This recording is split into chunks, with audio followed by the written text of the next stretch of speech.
On October 31st, 1517, Martin Luther started the Protestant Reformation, a religious, political, and intellectual upheaval that split 16th century Catholic Europe.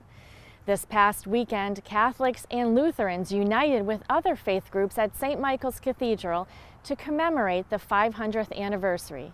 Steve KILTONIC sat down with Springfield Bishop Mitchell ROZANSKI to talk about the Reformation and its impact on Catholicism. In 1517, Pope Leo X announced that indulgences would be sold to help fund the building of St. Peter's Basilica. Indulgences are the partial remission of the temporal punishment due for sins after absolution. Martin Luther, who was a Catholic Augustinian monk and university professor, was vehemently opposed to the Pope selling indulgences. Luther composed a document, the 95 Theses, and on October 31, 1517, he nailed a sheet of paper with the theses on the door of the Wittenberg Castle Church in Germany. His act was the spark that ignited the beginning of the Protestant Reformation in Europe. By the time it was over, Lutheranism was the state of religion throughout much of Germany, Scandinavia, and the Baltics. As chair of the United States Conference of Catholic Bishops Committee for Ecumenical and Interreligious Affairs, Springfield Bishop Mitchell ROZANSKI has spent the past 3 years preparing Catholics for the 500th commemoration of the Reformation, which took place this past Tuesday. Locally, the commemoration took place on October 29th at St. Michael's Cathedral with a joint Lutheran Catholic prayer service, which was also open to members of the interfaith community. Bishop ROZANSKI and Pastor Lauren Holm of the Bethesda Lutheran Church in Springfield led the gathering. And speaking about the Reformation's history, Bishop ROZANSKI said that Martin Luther's 95 Theses was unfairly portrayed as an act of defiance. What Martin Luther was really doing was the normal course of events on how to have a debate to speak about theological issues. So Martin Luther really had a deep problem with the selling of indulgences. Bishop ROZANSKI said because of a series of miscommunications and misunderstandings, the call for a debate became a much larger issue.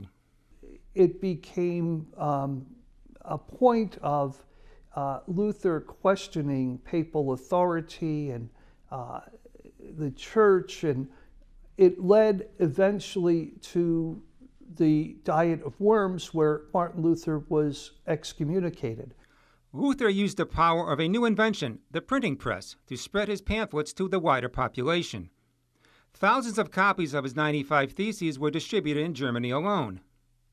The Council of Trent met for a number of years after Luther's excommunication and attempted to answer the problems that triggered the Reformation. The Council of Trent did many good things. It solidified the canon of sacred scripture. It clarified the 7 sacraments. It talked about the papal authority. It covered many, many issues. During the time of the Counter-Reformation, the Catholic Church grew more spiritual, more literate, and more educated. However, over the next 4 centuries, the huge rift between Lutherans and Catholics continued to grow. The misunderstandings and the divisions just deepened and deepened and widened until many who are older Catholics today remember that we could not set foot in a Protestant church. There was no interaction, no interface between us. But things began to change in 1962 when Pope John XXIII opened Vatican II. It really started building the bridges back between the Christian churches, particularly the Lutheran Church and the Catholic Church, where the Reformation had all started. After Vatican II, then we began to have our ecumenical dialogues, more cooperation, more understanding. In 2015, the groundbreaking book, Declaration on the Way, was released. It was approved by the Lutheran Council and the Bishops' Council on Ecumenical and Religious Affairs. It describes the 32 points that Lutherans and Catholics agree on and is a synopsis of the theological discussions that have taken place between the two faiths over the past 50 years. But we also said, looking into the future, there are some points of divergence that need to be addressed. So, and that's why it's called Declaration on the Way. acknowledging that we're not there yet at full communion, but that we are working together on communion. Bishop ROZANSKI said a companion book, From Conflict to Communion, helps parishes work in an ecumenical way to talk about the chasm between the Lutheran and Catholic faiths. Last October in Sweden, Pope Francis and the president of the Lutheran World Federation signed a joint declaration accepting a common path, stating that what unites the two faiths is greater than what divides them. In preparation for the commemoration, the Newman Catholic Center at UMass held a series of discussions over the past 2 months. On October 3rd, Bishop ROZANSKI and the Reverend Dr. Carl Donfried, pastor in the Evangelical Lutheran Church, spoke on the past, present, and future of the Lutheran-Catholic dialogue. At the commemoration prayer service at St. Michael's, various petitions were read by members of the interfaith community. Representing the Unitarian Universalist congregation was the Reverend Jason Seymour.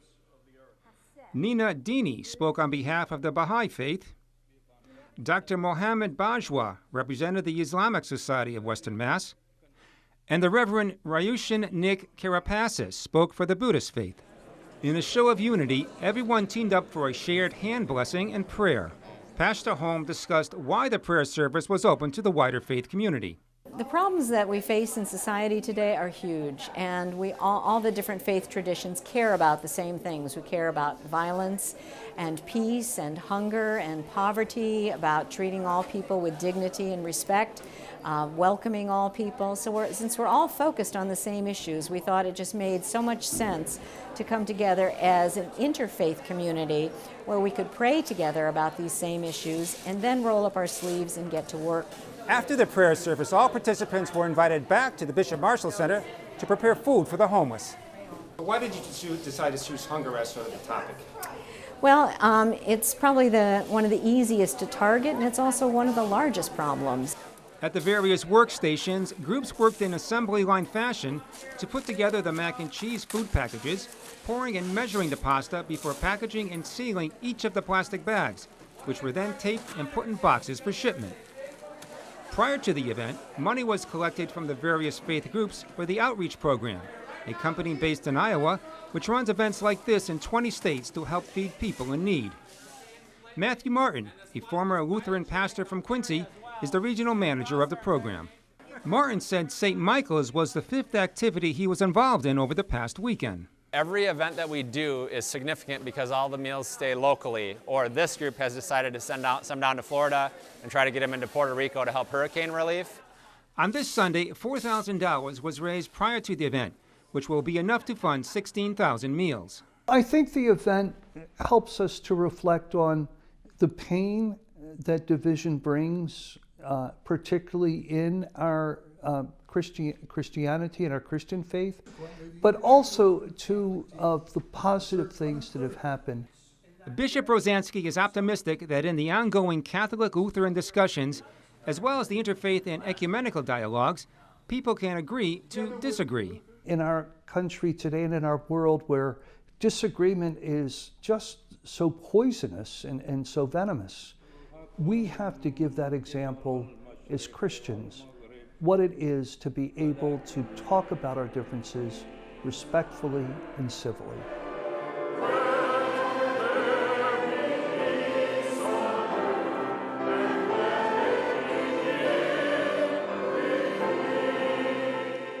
For Real to Real, I'm Steve Kiltonic.